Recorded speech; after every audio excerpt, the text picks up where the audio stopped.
There we go. Good morning, everyone, as we're coming in. Thanks very much for joining us this morning. Much appreciate you having you joining us and sharing this wonderful morning we have here today. Much appreciated, and hope you've all been well since our last sustainability and otherwise been keeping track of what we've been up to. We do send out our regular newsletters, so we hope you've been able to see what's going on there and attend our events and otherwise keep in touch. Look at you promoting the ASBN. Goodness. Yeah, I'm trying to get this on scheme, you know, just reach the lofty heights of Ken, you know. He sets them so high, but we'll get there eventually. Yeah, he did set them up. Yeah, he does. He does so. All right. So for this morning's presentation, we are joined by Stephen Dedrick. Hope I got that right, Stephen.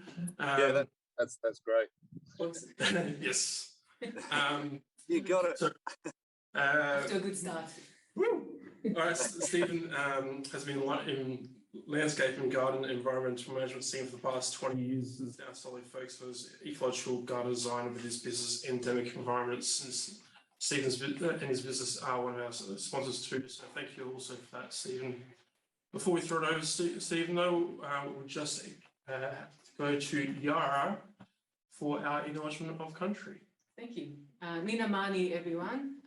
We are speaking to everyone today from the land of the Kaurna people, Tanzania, and we'd like to pay our respects to their elders, past, present, and emerging, and acknowledge the very special connection they have with country that we can learn a lot from, and we'll probably be part of the conversation today because we know that's something that Stephen's very passionate about. So, Stephen, can we just hear from you and your special understanding of plants and other living things in the garden and hear about your journey in this landscape? Yeah, thanks everyone. I hope you can hear me okay. I'm out in my backyard on Kaurna country, so I'd like to acknowledge past, present, and emerging elders and the knowledge that I've gained over my journey.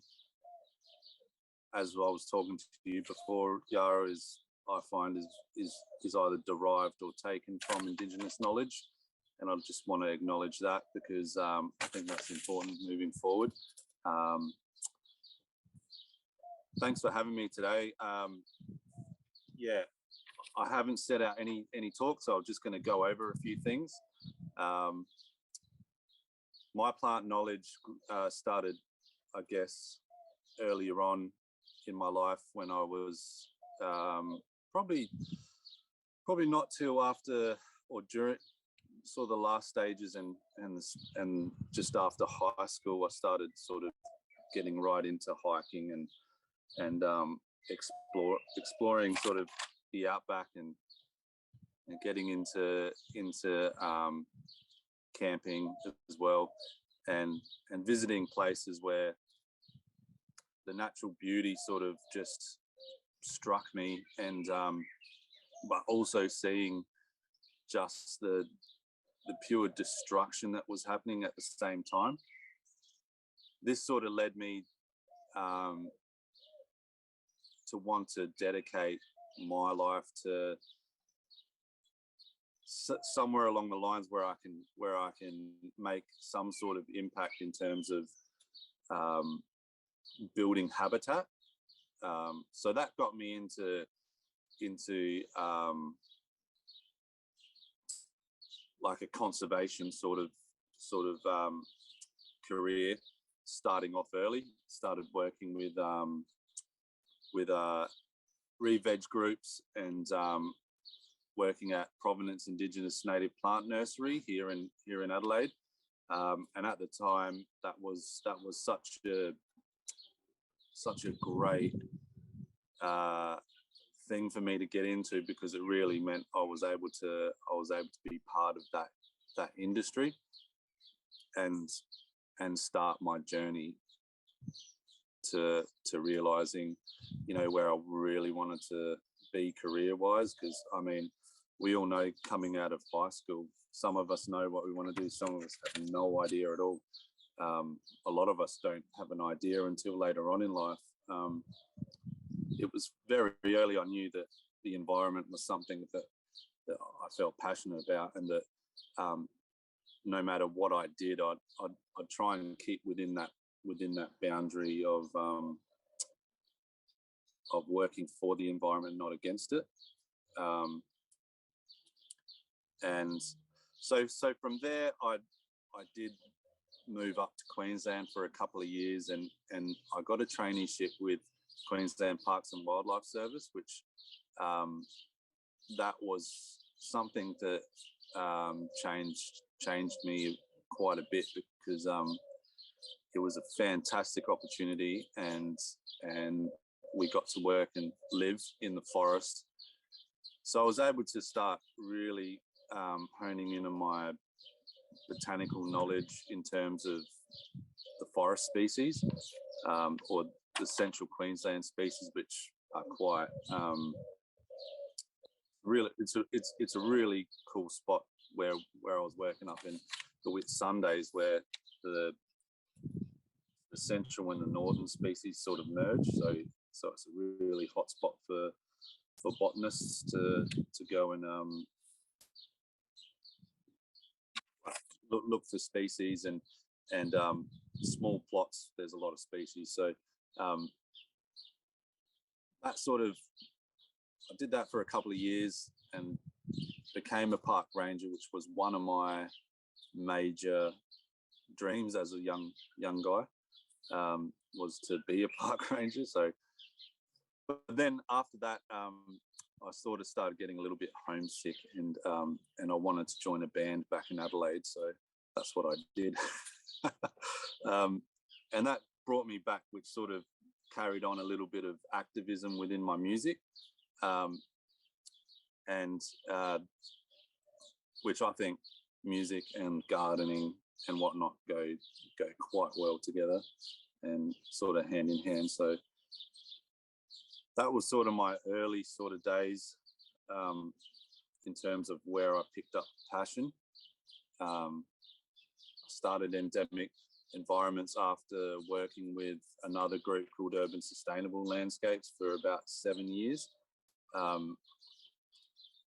That also gave me a lot of knowledge in terms of landscaping, which before that I had some knowledge from working with my uncle's paving and whatnot, but that sort of really threw me in the deep end with taking on jobs and managing sites and managing projects, and at the same time we were doing a lot of urban revegetation, revegetating aquifers for SA Water, and we were part of a lot of biodiversity programs. So it was a really informative teaching to see how using your passion but also in a business model, sort of learning how budgets work with each project, and sort of led me into my own business, where basically right from the start the ethos straight away was I just want to build really cool habitats in people's gardens, so that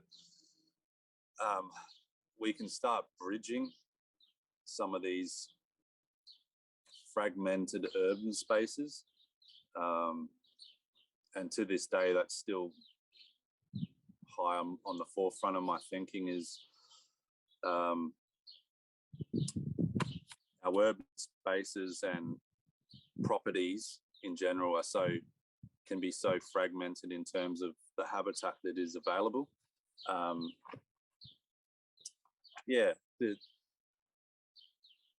The territorial nature between neighbours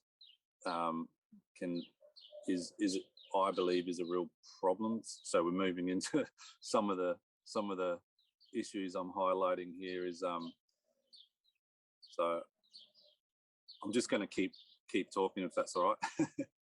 Yeah, sure. Yeah, just keep going. When we Okay. feel like we can jump in with questions, we will. All right. Yeah. So I guess in terms of what I'm talking about with properties and neighbours, sort of, get really funny about a canopy hanging over their yard or trees and whatnot. But if we can sort of talk to our neighbours and come to some sort of mutual agreement, where there's so many developed spaces now that are getting smaller and smaller and harder to provide a canopy for pollinators, passerines, small reptiles, protection for those smaller animals, where one tree could possibly be for two spaces, but one neighbour has to sort of hold that tree. And so I think a bit of what's lost sometimes is a bit of that community spirit, which I think is at the forefront of our mind now, to try and promote some of this, where we can get neighbours to work together to bridge these gaps. Because I think having screening on fence lines and whatnot, where we can get some green screening, which can be another bridge over the fence lines. It's just about building as much habitat as we can, that helps our local biodiversity. Can I just ask you a question about that, Stephen, if you don't mind? Yeah, sure. There's been a few changes to the Planning Act or the planning legislation in Adelaide recently. And there's been talk about how the planning framework doesn't actually have a lot to say about habitat or climate change. If you could put in anything you wanted in that framework, in that legislation, what would you put in? How would you guide people in a more structured and clear manner to explain what should be done as a bare minimum for people's back or front yards? Well, there's a couple of things really.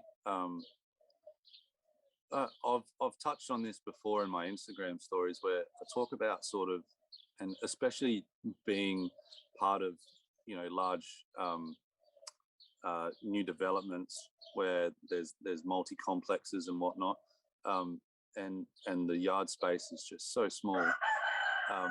Sorry, that's my rooster in the back. Sounds very handsome. Yeah, he is, and he's very violent too.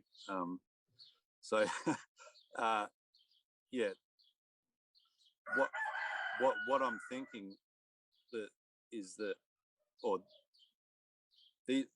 a property size. So bear with me. A property size.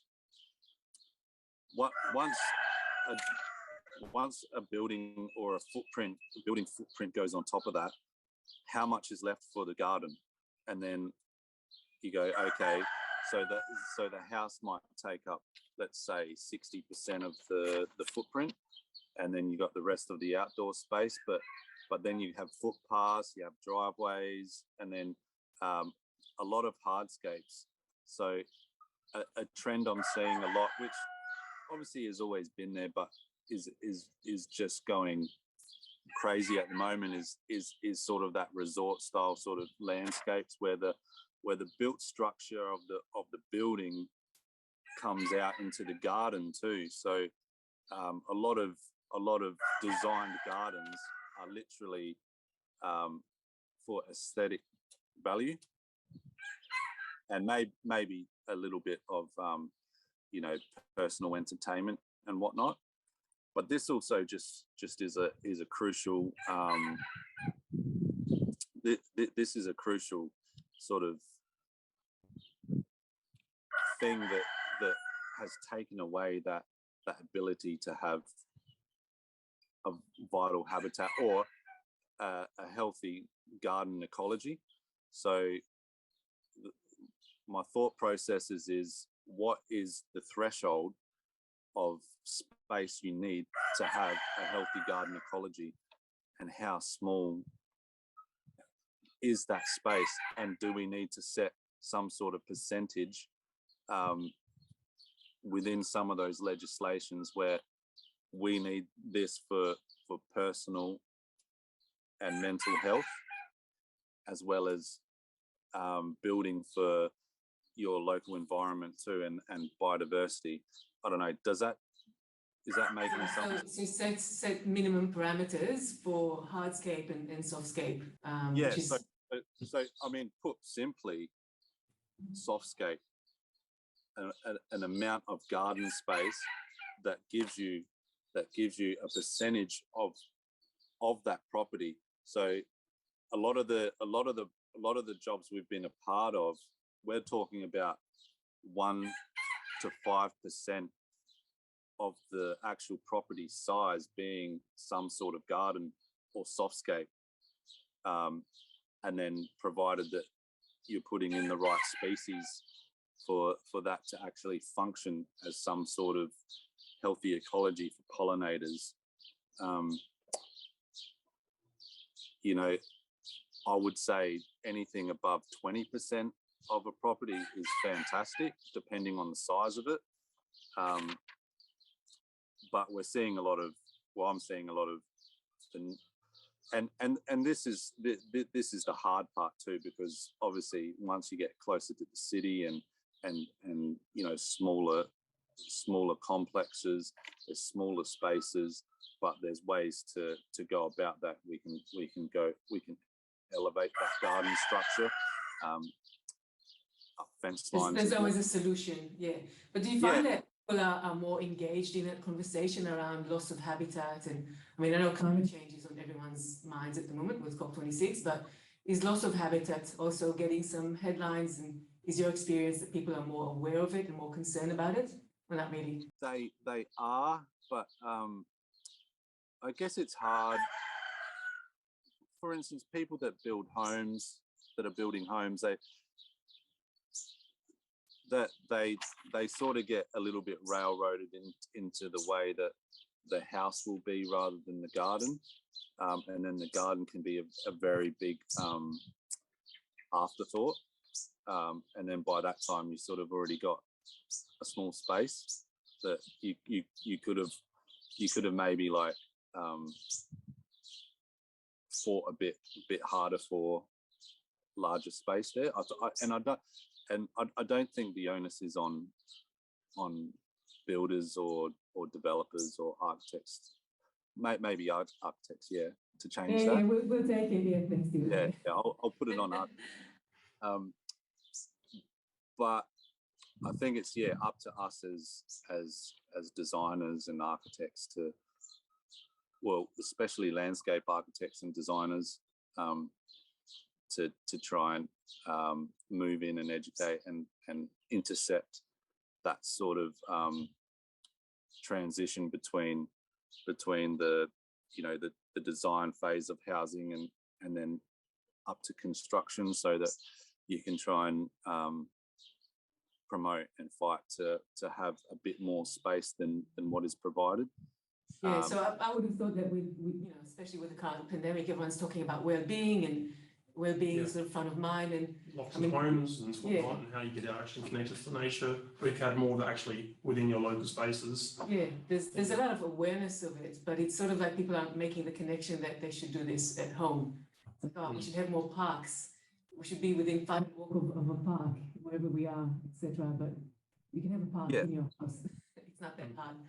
Education is a big thing, and examples as well. So trying to promote that as much as possible. It's well proven, you know, scientifically that biophilic spaces and garden spaces have a positive impact on a human, on a person's health. And obviously the past 2 years have just been volatile in terms of that space. And people have turned to their gardens, which is fantastic. It would have been good to have that happen before that. But there's always room for change and a positive outlook on where things might be going. We know that during the pandemic, a lot more seeds were being sold out online, which a lot of businesses were up in arms about because they couldn't get their own seeds. But I thought it was fantastic because it just means that whether they end up growing or not, hopefully all of those seeds go in the ground, whether they're vegetables or local species. It means there's going to be, a generation that are a bit more aware of what a garden does and what it can do to not only you but your community and the local biodiversity. We had an interesting comment from Paul about this. I don't know, Paul, if you want to unmute yourself and tell us about your experience with Eco Village and maybe explain what it is, because it sounds like a really interesting concept, and I think someone that everyone in this talk certainly would be interested in. Yeah, so I'm a friend of Tyler. I'm based in Melbourne, and I've been struggling to get into the real estate market over here post-pandemic. The market's gone up 30 to 40%. For the past 3 years, I've been trying to get a tiny house village off the ground in the Yarra Valley, all about sustainability, all about self-sufficiency, living in a smaller footprint, and trying to find land to build something on that's completely sustainable is almost impossible.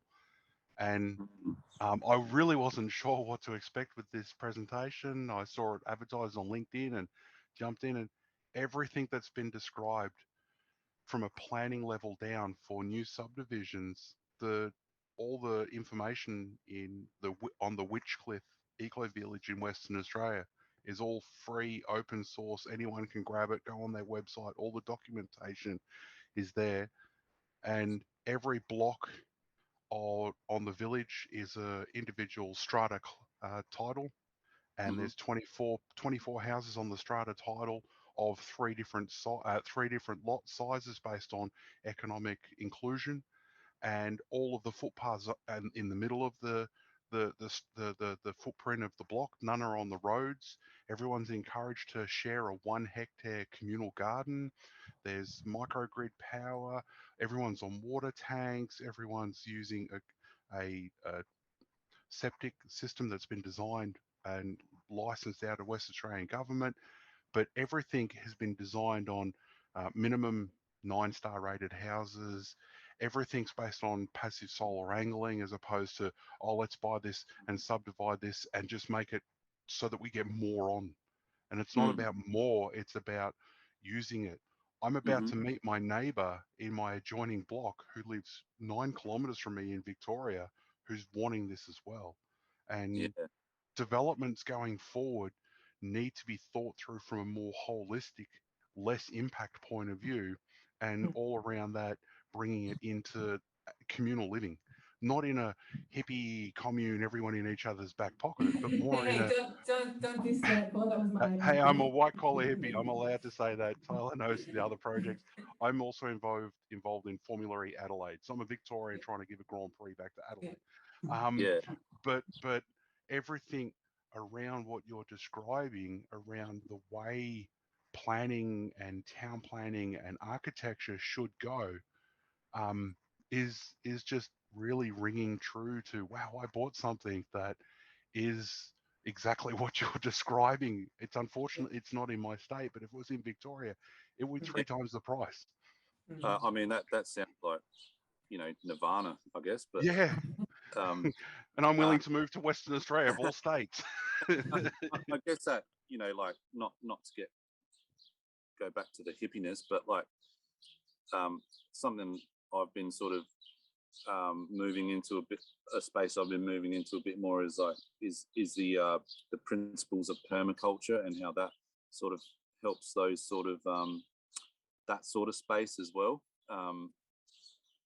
where the sustainability of it is quite regenerative as well. So I guess that what you're talking about, Paul, is sort of like an end goal for people that would like that.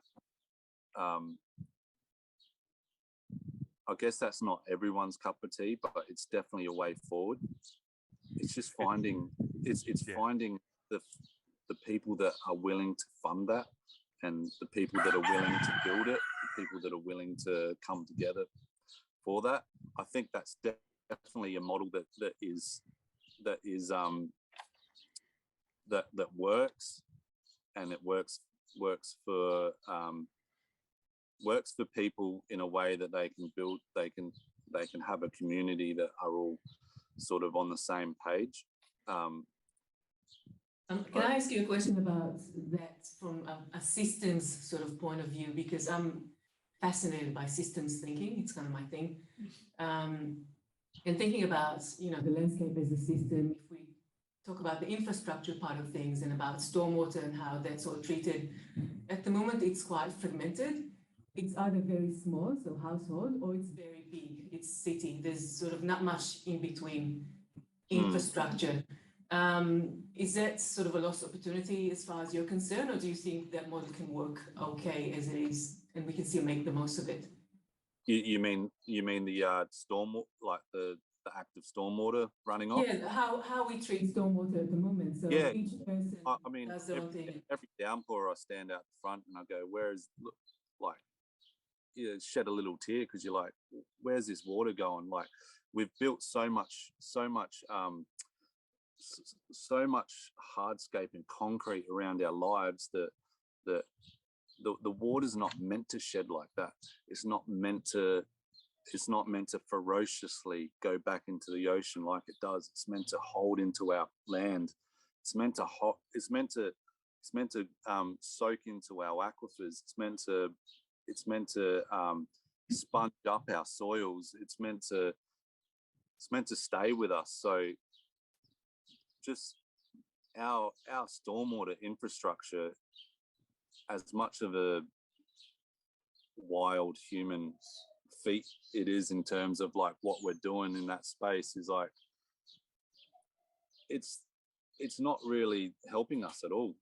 And now, in saying that, we have like some pretty cool projects that have created wetlands and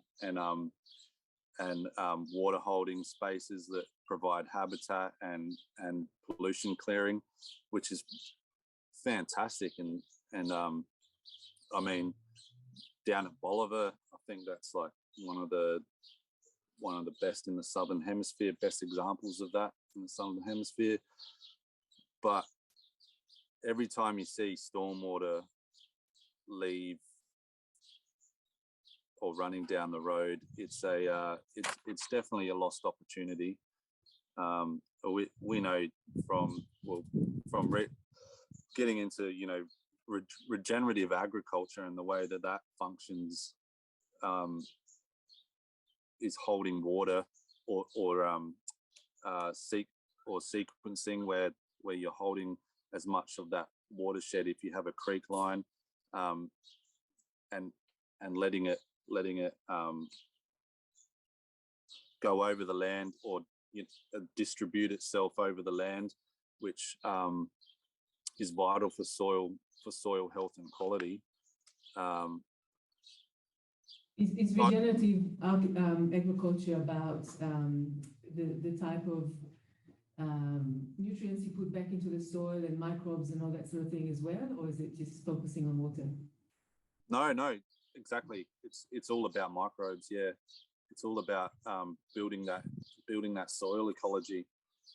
Obviously, the water aspect has other attributes to it as well. Less impacts from drought. So I don't know if you guys. I'm not sure how involved you are in that sort of type of agriculture, but I know someone that is a regenerative farm is what they call it, and they do use microbes to enrich the soil and whatnot. And my thinking was always that that's not native to Australia. That's not the Australian soil. It's maybe it may be better than putting pesticides in it, but only marginally. I mean, we're still upsetting the balance. What's your view on that? Or am I being a bit too harsh? I'm totally for not doing that. So I'm not a farmer, but just following a few regenerative farmers, and the fact that they're like living on the land and understanding and observing the land and using practices that don't bring in those foreign materials, and letting the land treat itself. So all these natural processes are already there. You just need to unlock them. Where if we're at the point now in our land in Australia where we're losing like most of our good topsoil is gone, and each year it's constantly pumped full of fertilizer and extra parts and extra soil, where it's just a band-aid. It's symptomatic of a bigger problem, really. But it's the examples are out there. You go search for some regenerative farms and see how they practice, and look at how their farm's going compared to neighbouring farms, especially within New South Wales, where the regenerative farmers have switched their practices. They're now seeing the emergence of native grasses that were never there before. Native grasses become the fodder, and the native grasses, once they re-establish themselves again, the water holding capabilities of them like outweigh any other crop. So when the rains do come, the soil is a lot moister for a lot longer, holds that water, where monoculture crops next door or crops that aren't using these practices will just have bare soil through those dry periods and cracked soil, which is not good for the farmer. It's not good for the land, and it's not good for the watershed as well. So the water comes on and then just leaves. So I'm by no means no expert in this. I've just been looking towards regenerative farming as a way to try and see that way of thinking within our gardens as well. Because I think if we can look regeneratively in our techniques and methods, this is looking into the garden holistically. That we can blanket over the sustainability aspects as well, because those principles overlap. Regeneratively, we can look at improving the garden for the future. Is that what you've done with your garden that we can see behind you? It looks productive. Yeah. I'm still I'm learning a lot about growing food. I've got as soon as we moved in this house about 5-6 years ago, it was just like red scoria rock, a couple of palm trees, and we live in Adelaide, so like palm trees, my God, and just concrete. And so I just got in a heap of local species, and now we've got 2 eucalyptus, which are about 9 meters tall and provide such a beautiful canopy, and so I have that out the front, just a beautiful little native habitat, and then out the back I'm sort of still developing this little home food garden market, permaculture sort of thing. Just it's a great place to sort of experiment with things and see how things interact and work. And got chooks and just sort of, I've got two young kids now, with one on the way, and it's just a great sort of connection with your home garden to see them interact and learn and collect chicken eggs and then go out the front and sort of see all the pollinators or honey eaters and whatnot. So yeah, I guess regeneratively, that's where sort of I try and sort of look at most of what we do and say, is this going to be something that will consistently improve, or is it something that will go backwards? Obviously within garden space, and this is something that we try and highlight to clients all the time, is that I don't think there really is low maintenance. You have to maintain everything, there is the idea of low maintenance. I try and push away from that, just because it promotes not getting in the garden. I understand people are busy and whatnot, but I think promoting that interaction and connection in your own garden is so vital going forward. Yeah, so, on that, Steve. So how, kind of maybe for your garden there too, and your projects generally, how would you otherwise define a sustainable garden landscape, or regenerative, or even to how would you kind of suggest for what, like, endemic plants could or should be used for the future in landscapes? Absolutely, yeah. So to me, a sustainable garden is a garden that's obviously thought out with the intention to be something that the client can grow with. It's used all local materials.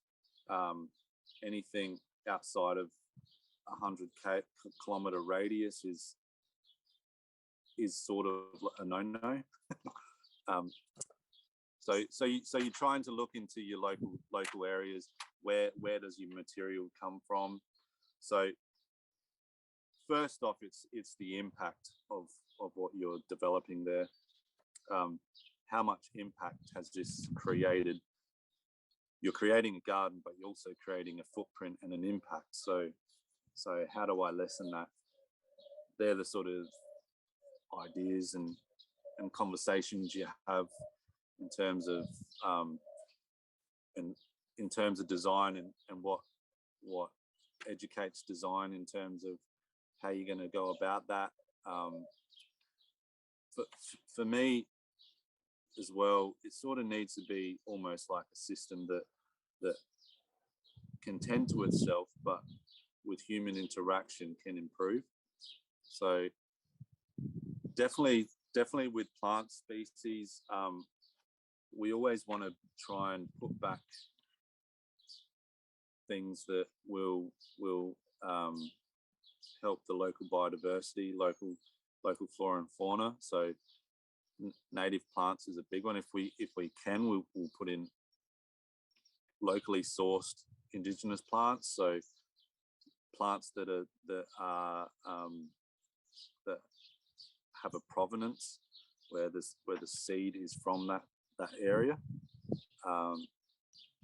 Generally, it's a mix of that and Australian natives, not being specific about that, but also then having a patch where you can have those the food growing species, also the flowering species. Looking at it in terms of how can this space not only help the occupants,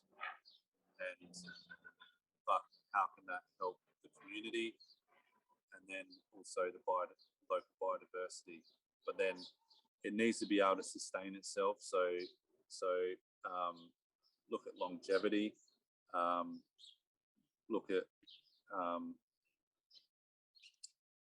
how that space can move in 10 years' time, I guess. Will it be a mess, or will it be something that will need constant maintenance, or will it be something that will be fruitful for years to come? I think that it's really hard in this space to be 100%. I'm just going to say it's sustainable, because there's so much impact in the construction side of things that there's always going to be that footprint. So that's why I like to step aside from that a little bit and look at it regeneratively, where you're building on top of that. So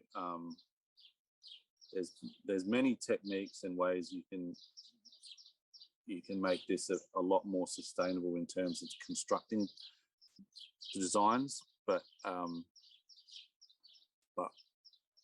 we're looking at outsourcing materials, deliveries, the use of cars and vehicles.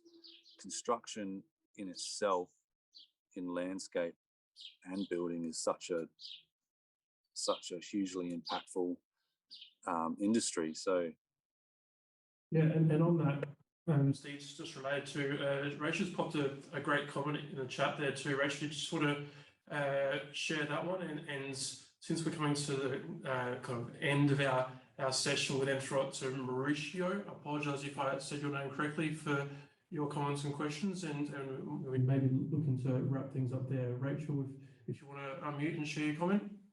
Yeah, sure. Sorry. Where am I? Hi. Hi, how you going? Yeah, good yourself. My name's Rochelle. I'm a landscape designer, and I find myself predominantly doing work where I'm working with clients who want to bring habitat spaces into their garden and bring birds into their garden, and I guess I work on a few sustainable projects. So, you know, in terms of like, they've come after they've done the house design, and so they've got all solar passive design, and then they want a garden that complements that. So I guess for me, I guess I find that creating a personal connection between the client and the garden is absolutely key for me. And so I tend to provide lots of information about the plants that I'm suggesting for the garden, in terms of like, these are local plants, you know, you've got, this will bring in saltbush butterflies, or, you know, this will bring in little birds into your garden, and how it can benefit the garden. And when people are personally invested in it, and they've learned about the local plants and habitat, they get a lot out of their gardens. And so it's hard to find a garden that's completely zero maintenance, but low maintenance becomes less important, I guess, when they're seeing the little birds come into their garden. And I guess creating using diversity of plants, like no monoculture types of, you know, long hedges and things, but more windbreaks with multiple plants and things to, you know, bring in time, and spiky plants for little birds and things like that. So yeah, water sources. I totally agree with you there. My native garden out the front, I don't really touch it much, to be honest. Yeah. But yeah, it is that sort of yeah, it's hard when clients are invested. They definitely find more time in the garden, and I totally agree with you there. And that sort of knowledge of plant species and what's growing, but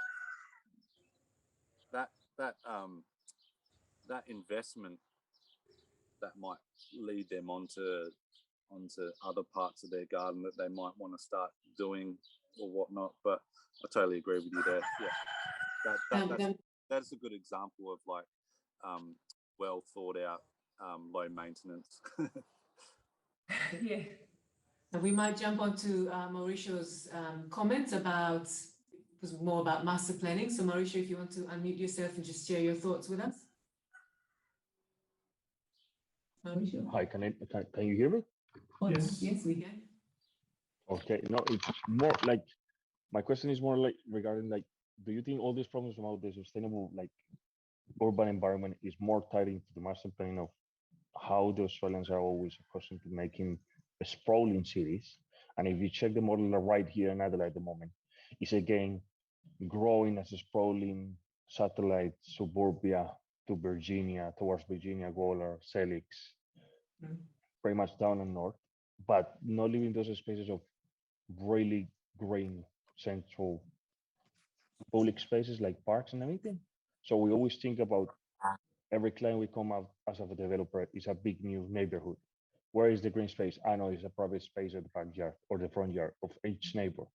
And it's that disconnect that all the neighbors do their own, whereas the developer never plans for that big public open area for everybody, like community gardens or even sustainable ways of doing energy on site. Yeah, and that's a master planning issue, and I think something that just to bring us back, close the loop of the conversation, something that I was alluding to with my question about the Planning Act. And I was in a conference last week, and the New South Wales government architect was talking about the draft SEP policy that they've just released. I don't know if anyone's heard of it, but it's all about sustainable master planning, and it just sounds fantastic. And I think we should bring it into Adelaide, and if anyone else is in agreement, perhaps it's something we can all work together on, each in our own way and in our own sphere, on promoting this sort of approach in Adelaide, where at master planning level, we've got the right approach and the right parameters and the right more than guidelines, policies and requirements to actually accommodate more green spaces and reduce loss of habitat. So absolutely agree, Mauricio. It's not the Adelaide problem, but something that we don't do very well and can definitely do a lot better. So Stephen, we'd like to thank you very much for taking the time to chat to us today and share your thoughts on regenerative design, on landscaping, connection to nature, healing country, and all those beautiful things that we all love to talk about and love to do in our own lives, each in our own way. And hopefully everyone got something out of this conversation about what can we, each one of us, do at home, how we can incrementally make small changes that would make life better for other species on the planet, other than humans. I mean, yes, we are a nice species, but there are other animals out there that have a right to live. And Ecocentric as opposed to egocentric. Yeah, that's exactly right. Lovely. I'm going to get a t-shirt. Yeah. Thanks for having me, and hopefully I know I didn't get to a lot of my dot points, but it was good just flowing and sort of talking. So if anyone else out there has any other questions or would like to discuss anything further, you can always hit me up on Instagram as well. I'm pretty responsive there. So if there's any of those questions or discussions, it's good to share knowledge and share information and share, robust discussion on it. So I think it only helps everyone. What's your handle there, Stephen, for people who get in contact with you? Just at Endemic Enviro. Excellent. Yeah. So, thank you. Yeah. All right. Thanks again, Stephen. Enjoyed. and thanks to you all for joining us this morning. We hope you've enjoyed the session and had a great sustainability. We shall see you again next year in this format. Have a great Wednesday and we'll catch you later. Cheers, everyone.